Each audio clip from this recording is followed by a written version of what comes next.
The Mariners outfield has a ton of talent and a ton of questions. Let's talk about it. Colby, hit it.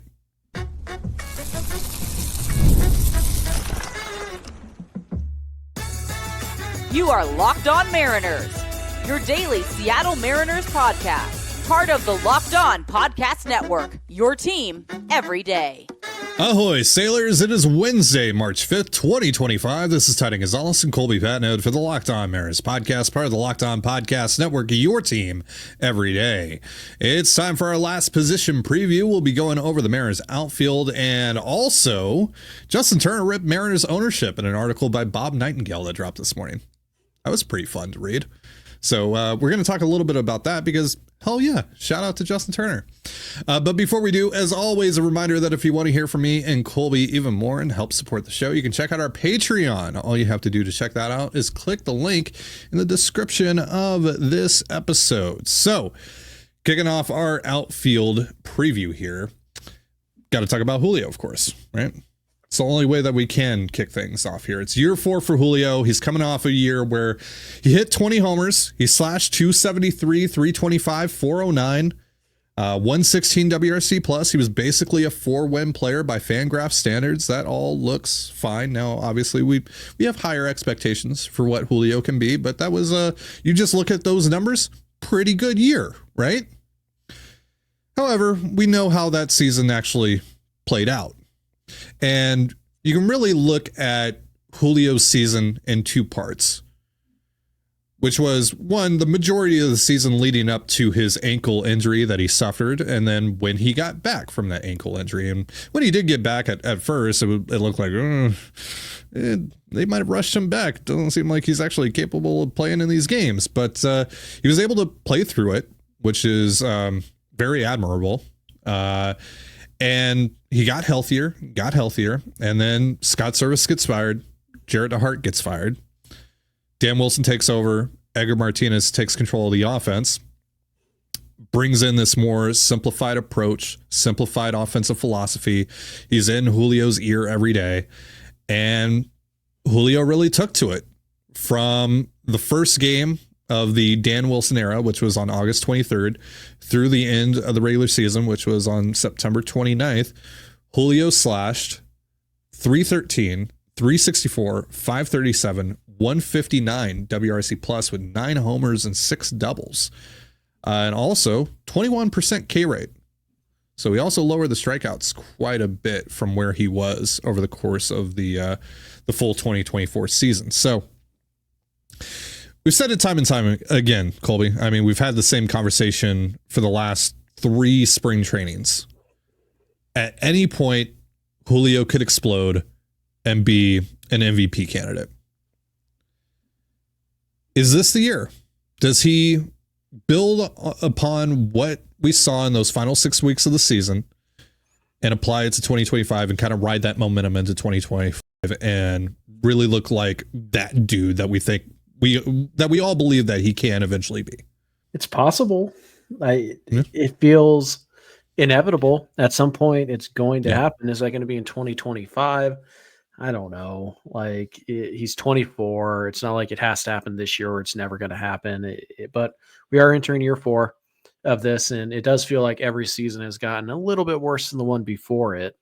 A lot of the same problems still exist. He's still chasing that slider off the outside corner. He still swings way too hard in like these big pressure situations, trying to kill the baseball when all he really needs to do is, just be yourself.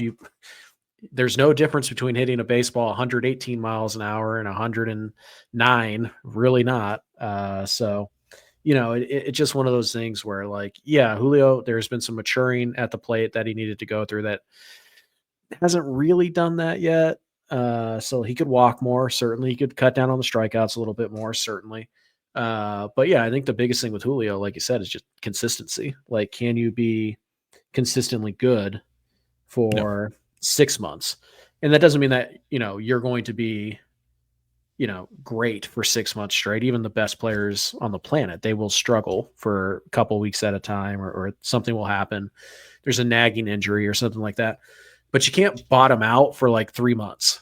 Like that's the big thing with Julio. And last year it was the power just was non-existent for 4 or 5 months. And so, with Julio, can he break out this year? Sure, absolutely. Will he? I don't know.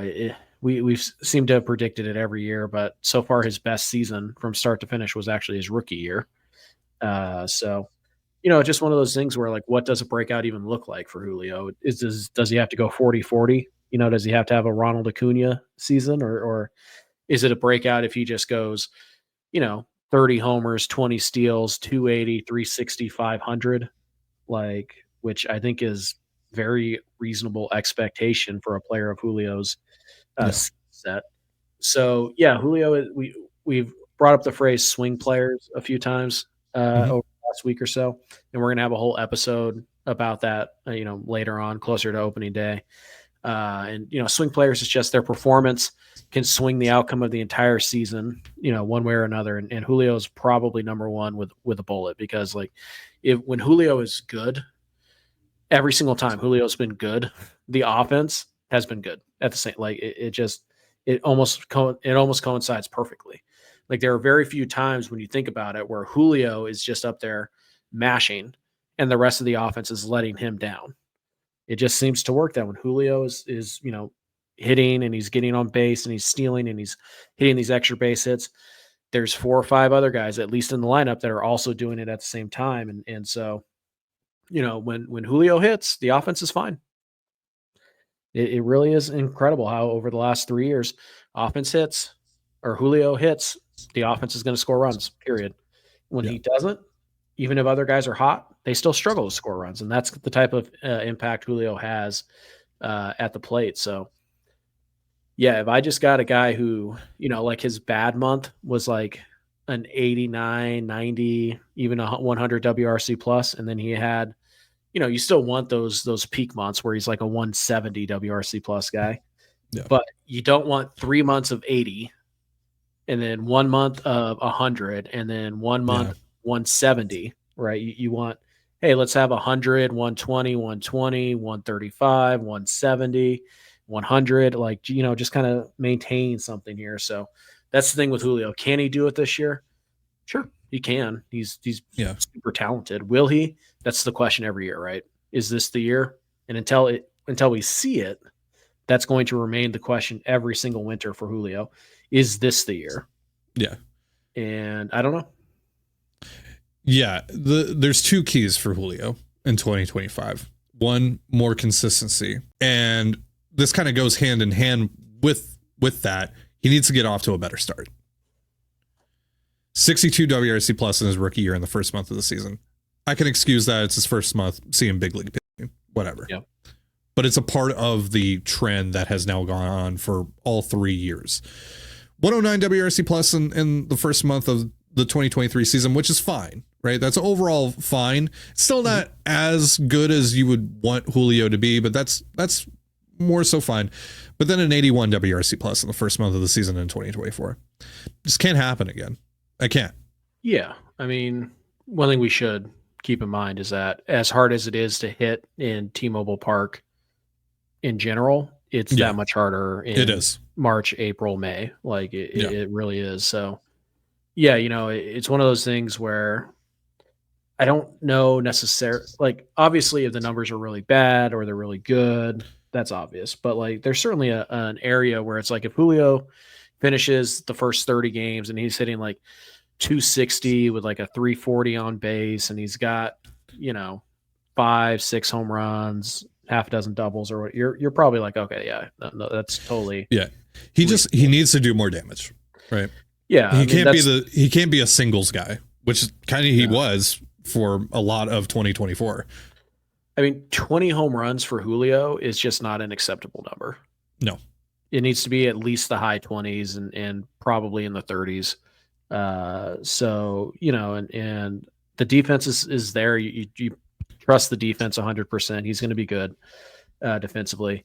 He's going to steal some bags. Even last year when he was hurt, he had an ankle injury. And now he didn't run a lot after that.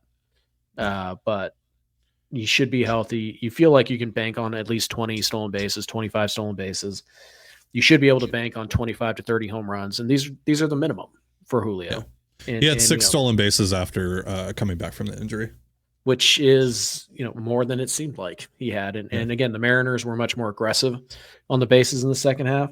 And that really, Julio wasn't really a big part of that. Now, a healthy Julio, is he going to run more, or is he going to run the same? Or it doesn't really matter, right? Like, you're going to trust the defense. You're going to trust the base running. He'll provide value on the bases. It's all about the bat and what kind of hitter do you get, because Julio slugging 409 or whatever it is for an entire year is unacceptable.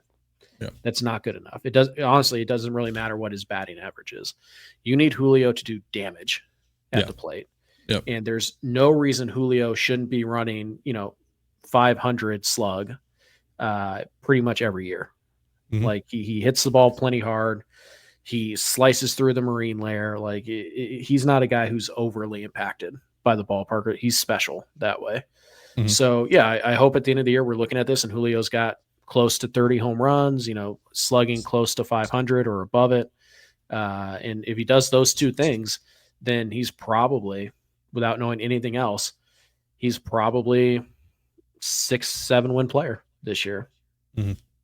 Yeah, and competing for an MVP. Probably. So we are going to switch gears here. We're going to talk about Julio's counterparts in the outfield, Victor Robles and Randy Arozarena, and the rest coming up here in just a moment. But first, a reminder, this episode of the Locked On Mariners podcast is brought to you by Wonderful Pistachios. Looking for a snack that's both delicious and nutritious? Crack into a good source of protein with Wonderful Pistachios. Wonderful Pistachios is one of the highest protein nuts. Each 1 ounce serving has 6 grams of protein, giving you over 10% of your daily value. Plus, they're packed with fiber and better for you unsaturated fats to help keep you feeling fuller longer. Personally, I love the no shells variety. It's the perfect grab and go snack for busy days. Whether I'm snacking at my desk or on a road trip or just need a quick protein boost, they're always my go-to. And if you love cracking open every shell for that satisfying crunch, the in-shell options are a classic favorite. Get snackin' and get crackin' with the snack that packs a protein punch. Visit wonderfulpistachios.com to learn more. And you're listening to the Locked On Mariners podcast. We are, of course, now about to talk about Randall Arozarena. That's right, not Randy Arozarena, Randall Arozarena, who the Mariners acquired from the Tampa Bay Rays at the trade deadline. Really Randall? I don't know. Is that his legal name? He is to me. He's Randall to me. Okay. Yeah. 231, 356, 377 is what he hit with the Mariners. 122 WRC plus, needs to hit for more power, was worth about a win in a Mariners uniform. 5 home runs, 23 RBI, 4 steals.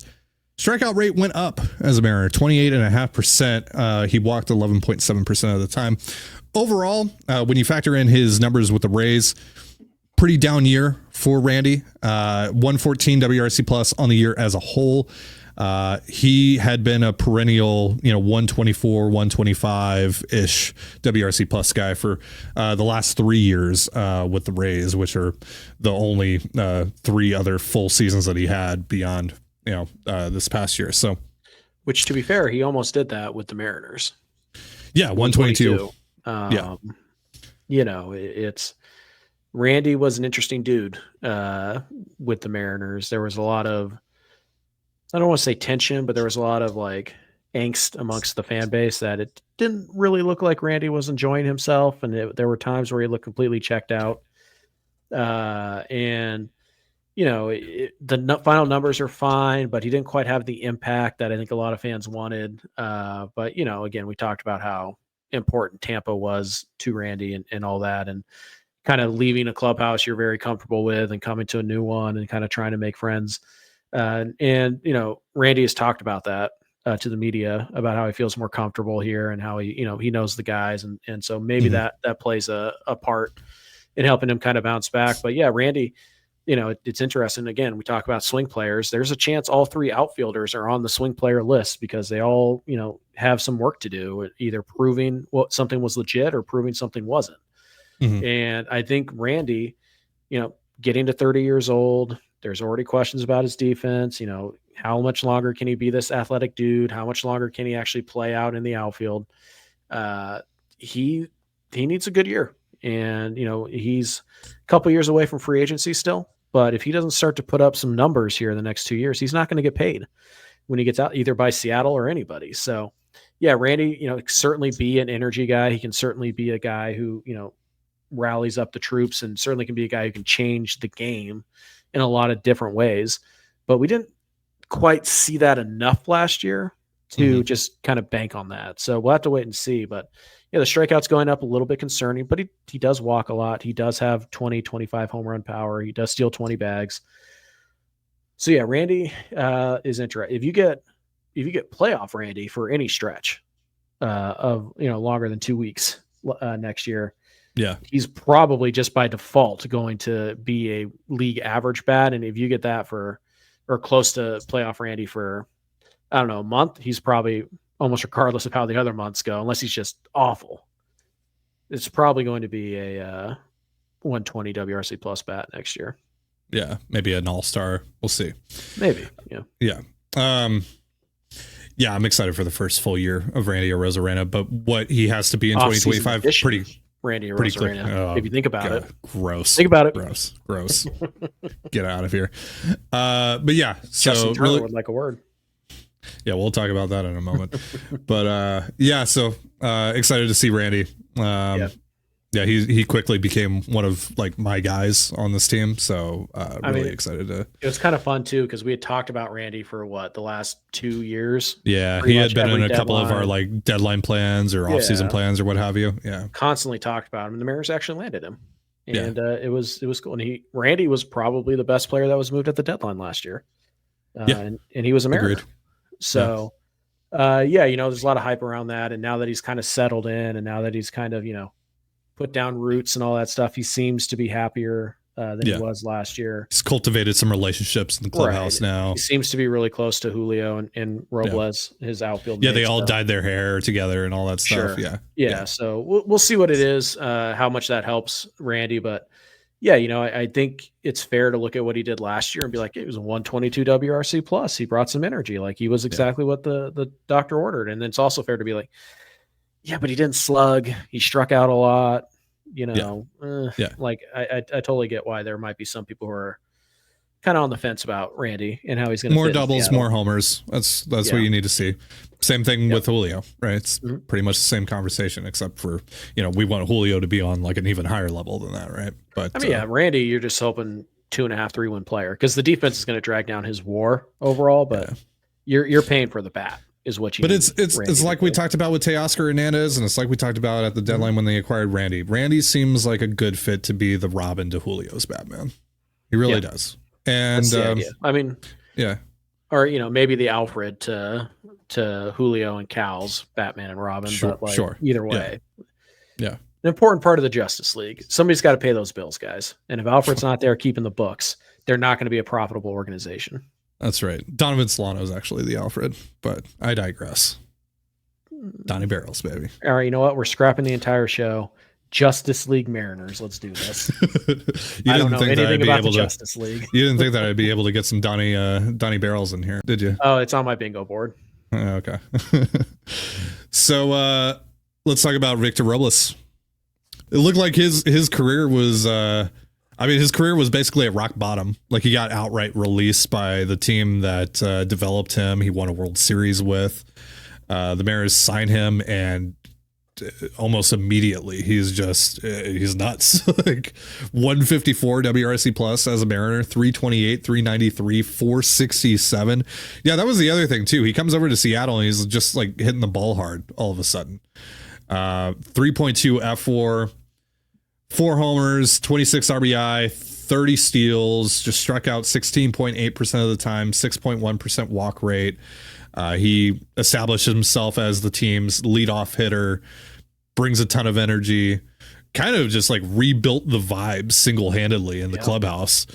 I mean, yeah, it was just an amazing year for Victor Robles. And we've talked this offseason about like, all right, he's probably going to regress because he was just so good last year. Like it's hard to imagine that he's going to do that again.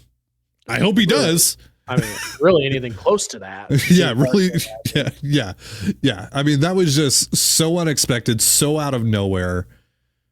just for who he's really been in his career. Now, he's a former top prospect. He was a higher rated prospect than Juan Soto in the Nationals farm system for a time.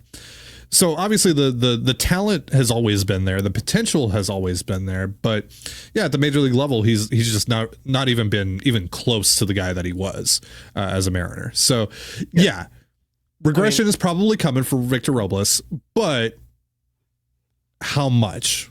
That's really the question. Right. I mean, I think people forget dude's still really young, despite being in the league 7 years now. Like he's still 26, 27 years 27. old. Like, yeah, he debuted quite young, and so it isn't like this guy was past his prime. It's like he hadn't gotten to it yet. Now, it's not like you turn 27 and all of a sudden you're a good baseball player when you weren't before. That's not how that works. But there were some adjustments that were made. It's one of the few really good things that Jared DeHart did when he was the Mariners hitting coach, and Victor gave him a lot of credit for that. And so there was a physical change that was immediately followed up by better results. And so that, at least gives some evidence to suggest that like, hey, this might be more real than it's not, because you have the raw talent that we know Robles has. You have a swing adjustment that was made in season that was immediately followed up by these banana results. So it's kind of like one of those things where it's like, yeah, there's some evidence to suggest that Robles might be an everyday player. Mm-hmm. It's a lot of, it's not strong evidence. Let's put it that way. It's kind of, circumstantial evidence. And until we see it play out over a full season, it's tough to trust. So it's just so far in the extreme, right? Right. Of where he was, that is just like, okay, that's clearly not who he is, or at least we think so. Never know. Yeah. Could the Mariners have stumbled on their own Josh Donaldson or their own Justin Turner? Sure. Like maybe. Sure. But it's like, all right, he's probably going to regress. It's just how significant. Like, is he going to completely fall off a cliff, or is he going to find some middle ground? I mean, if you get 2019 Victor Robles, you're probably pretty happy with that. Yeah, that was almost a 4-win player. Yeah. So I think Fangraphs right now has him projected as about a 2-win player. I would feel pretty good about that. Like, I think that is, if that happened, if that was the case, I'd feel like, hey, the Mariners at least have an everyday player out there, right? They're not trying to make it work with a fourth outfielder. But we talked a lot this winter about, Robles insurance in case this isn't real. The Mariners really didn't go get that. No, they've bought in on one, we know the reasons why we know the reasons that they didn't go out and get Victor Robles insurance. We don't need to go over that. Yeah, we might talk about that a little later on. But the other thing though is like they did buy in on like, yeah, he's an everyday player, and yeah, they extended him like you said, but it didn't even seem like, even when they were looking to add this offseason within that very restricted budget, it didn't seem like they even considered adding an outfielder. No, which again, we're not going to discuss if that was a mistake or not. Yeah, it was. Yeah. But so we'll see. I mean, they're certainly banking on Robles being at least good. Maybe not the fringe MVP candidate he played like last year, but at least good. But as for what's reasonable to expect, I think if you go in with an expectation that Robles is probably going to be a 2.5 win player, I think there's a pretty good shot he meets that. I think if you're expecting him to be a 6-7 win player, which he was on pace to do last year, you're going to be disappointed. I would just allow yourself to be, excited about what Robles can be by having your expectations not low, but certainly more, realistic than what he gave you last year. But could Robles even, could he go 250, 330, 400, steal 40 bags, play good defense, hit the occasional homer, and just kind of bring that energy that he brought this last year? Yeah, he absolutely could. And if he does that, he's probably a 4-win player. Yeah, I'm not willing to buy in on like he is going to play at a basically an MVP caliber pace, but I am willing to buy in that, hey, he might actually be a useful everyday player now. Yeah, I mean, again, he was in the past, just not the past couple of years. So, and he's only 27, and he was hurt the last few years. Yep. So there's plenty of excuses. There's plenty of like actual real world like evidence to suggest that this is more real than not, but I think the totality of the player you look at and you'd be like, we'll see. I think that's the best way to kind of handle the Robles expectation this year. Yeah. So very quickly, you know how we feel about Mitch Haniger and that whole situation. I don't think we really need to regurgitate that again. Dude's toasted. Get him off the roster. It's basically that. Yeah. Dominic Canzone. We'll see. Did you know that Dominic Canzone is the same age as Victor Robles? I don't know if that's a positive or a negative. I'd rather have Canzone on the bench than Haniger, because Canzone at least is athletic-ish. Yeah. I mean, not graceful, but athletic. He's having a pretty good spring, but he also just kind of feels like one of those dudes that is going to pop off in spring against lower level competition, and we'll, I don't know. Like we'll see. Kind of a 4A guy, but we'll see if he gets an opportunity and maybe he can change the narrative on him. Yeah, it would be great. I mean, you know who else was kind of a 4A guy until recently? Brent Rooker. Yeah. So, these things happen occasionally. Yeah. So not usually to Seattle. You heard it here first. Colby says that Dominic Canzone is Brent Rooker. Exactly what I said. But yeah, so I don't know. We'll probably see Canzone at some point over the course of the season. But yeah, he's just someone that I'm. Oh, sorry. I was just saying that he's someone that I kind of feel is just a 4A guy, like you said. Yeah. But hey, hopefully he proves me wrong. That'd be great. I think he's got an option left, so you can kind of use him as that 4A bounce back guy this year. And then Luke Raley's obviously going to factor into some degree, but it does seem like his primary concern is first base this year. It would be cool if eventually over the course of the season they do something at first base where Raley can actually play some outfield a bit more, because Raley's a good outfielder. Yeah, I mean, I'm sure we'll see days where Solano's playing first and Raley's in left, like today. Raley's in left, so that Randy can DH, and that means Solano's in there at third. Because your best defensive outfield grouping is Julio, Raley, and Robles. Yeah. Yep. So without if you're actually able to deploy that group at least occasionally over the course of 2025, that would be great. Yeah. And again, they're going to rotate their outfielders through the DH a little bit too. So Raley will play some outfield, but I mean, I don't know. You go trade for like Vlad Jr. Raley's a full-time outfielder now. Something to think about. Could be fun. Could be fun. Could be fun. You're listening to the Locked On Mariners podcast. So you know what else was fun, Colby? Justin Turner and what he had to say today in Bob Nightingale's article that came out on USA Today this morning. So Nightingale wrote an article just about the Mariners offseason in general, and he got a chance to speak to Turner, who, of course, just recently signed with the Chicago Cubs. Turner said about the Mariners' inactivity this offseason, quote, "The fact that they missed the playoffs by one game and didn't go out and add an impact bat or two when you have the best pitching staff in baseball just seems absurd to me. Honestly, as much as I wanted to be back there, if I was the only piece they brought back in, I would be saying the same thing. What the hell are we doing? Are you trying?" Shout out to our self-awareness king, Justin Turner. Yeah. I mean, there you go, right? I mean, Justin Turner just said what we've all been saying for the last 5 months, really. I want to get into what he said about Jerry DiPoto in a second, but yeah, Turner also said, quote, "There's not going to be a better time to go for it, so I don't know what they're doing. I'm very confused. It's a head scratcher for me. I told them several times this offseason, you have a unicorn of a pitching staff. This might be the best 5 starting pitchers in the history of the game." The disrespect to those Dodgers teams with Koufax and Drysdale. Yeah. He also said that he thought that Pete Alonso was a slam dunk for the team. How can you not go after him? Are you kidding me? That's what he said. Yep. Yeah. And so it sounds like he's just taking a run at Jerry for not being active enough. Clearly. Or perhaps. He says, quote, "I think Jerry catches a bad rap for a lot of these trades and how crazy some of these trades have been.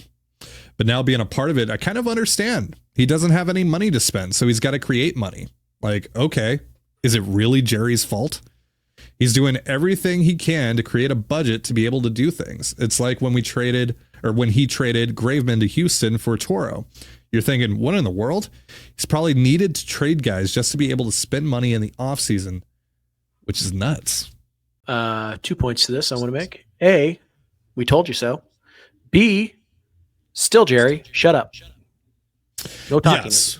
Yeah. So there's obviously issues that I have with this front office and what they've done in terms of acquiring talent, specifically free agency and their history in that department. 100%. But my main issue with Jerry Dipoto has and always will be how he speaks to the media. Whenever the guy gets a microphone in front of his face, right? It's like his brain shuts off. Yeah. So I mean, this is what we've been saying though, right? It's like, all right, yeah, there's absolutely like the baseball related stuff that you can criticize Jerry and Justin Hollander and this front office for, but also they have a really narrow path that they have to go down because of ownership. They don't get to make a lot of mistakes. No. Basically, they make one mistake, they're toast. Yeah. Like the team is toast. And so, yeah, they're going to be super cautious about it. Yeah, they're going to, do these things. So, yeah, I mean, like Justin gets it. He's been around the block. And you would think like if Justin Turner gets it, if he understands, a lot of these players also understand. But, this also, we heard this week, Cal Raleigh say, I want to be a Mariner. We've heard Logan Gilbert say, I want to be here. And I'm not just saying that, which kind of makes me think he may be just saying that, but like, whatever. So like, it doesn't appear that like Seattle is the problem here. It appears that once again, what we already knew, but maybe now is kind of becoming more of a national focus here, is that no, the front office wants to win. The players there want to win. There's only one group that doesn't care about it. Yeah. And it's not the one that's catching most of the blame right now. Yeah. Now, does Jerry Dipoto carry John Stanton's water? He kind of has to, but yeah. Yeah. I mean, again, yeah. And he says some really dumb things into the microphone whenever one is put in front of his face when he's trying to do the mental gymnastics here's really the thing, right? It's like, he doesn't have to do those things. Like, he doesn't have to say things the way that he does. He can still like carry Stanton's water and ownership's water without not good with wording things specifically how he does. Like, he doesn't have to do that. And he's so a bad messenger. Yeah, that's really my biggest criticism of Jerry Dipoto. But yeah, also, the misses in free agency, some of the misses via trade, all that stuff, like absolutely should be criticized for. But that's really my biggest issue with Jerry. And again, by comparison, though, his biggest problem is certainly the communicating to the fan base is the biggest issue with Jerry Dipoto by far. But yeah, it's just, again, like Turner laid out here, when you have an ownership group that is just so restrictive, you have very little wiggle room.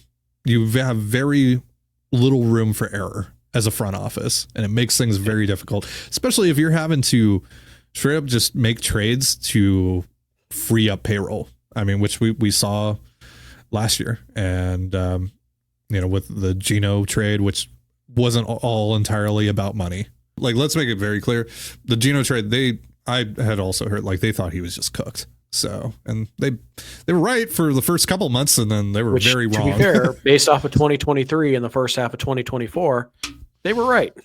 Yeah, and then they based off the rest of it, oh boy. Yeah, yikes. That is a Geno size swing and a miss. And looking at what's happened at third base here over the last 16-ish months, yikes. Yeah. So that was great to hear from Justin Turner. Shout out to him. Should put him in the Mariners Hall of Fame just for that. Yeah. Wish him nothing but the best in Chicago. The Cubs coming to town this year, or are we going there? I think they came to Seattle in 2024. Yeah. Yeah, I think we're going there. Yeah. So, but yeah, shout out to JT, and hoping for the best for him. Zero chances of Mariner again in July. Yeah, we'll see. Yeah. It'll be fun. Yeah, could be fun. Could be fun. Yeah. So good for him. Good for him saying what we're all feeling, right? All right, so that's going to do it for us. Thank you so much for joining us here on the Locked On Mariners podcast. For Colby Patnode, I'm Titan Gonzalez. Be sure to give us a follow on Twitter at LO_Mariners. You can follow me at Titan Gonzalez and Colby at CPAT11. That's CPAT11. We're also on Blue Sky. You can follow me at TDG, Colby at MLB Colby, and the show at Locked On Mariners. Have yourself a beautiful baseball day, and we'll see you next time. Peace.